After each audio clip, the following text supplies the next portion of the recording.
Why did he say that he's not going to necessarily accept the results of the election? Well, Megan, no one has ever conceded an election before the election actually takes place. Nobody wants an Al Gore who goes out and concedes, and then unconcedes, and concedes again. It's not conceding. It's, do you trust in the integrity of the process?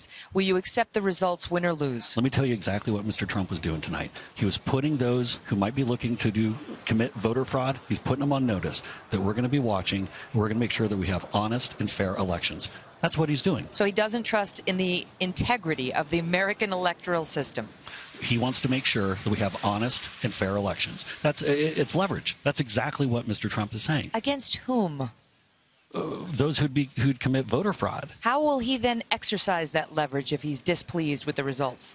Well, you want to go and make sure that people know that we're going to be watching exactly what's going to be happening, and we're going to make sure that the election is certified, and we're going to make sure the election is conducted honestly and forthright, and then we'll address it after that. Jason, but look, here's the thing. We're going to win this election. We believe that tonight was a great shot in the arm for this campaign. With 3 weeks to go, this exact kind of energy that we need heading into the election. We feel really good. This is easily Mr. Trump's best performance.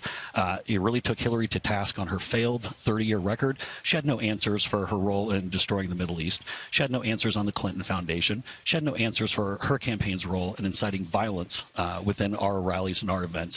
And Mr. Trump laid out his plan for how he's going to make America great again. Jason, what about at this point of the campaign, it's about addition, about adding more people, adding independents, adding disaffected Republicans. I had a senior Republican text me and say, this saying that you might not accept the election is like napalm in the final 20 days for those independents who may have been coming towards you. So how do you respond to that?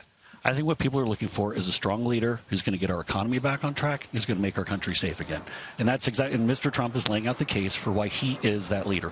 Look, I understand that the Democrats, that their heads are exploding tonight, that they want to go and make it about this because their candidate did very poorly in the debate. Hillary did very poorly. Mr. Trump did fantastic.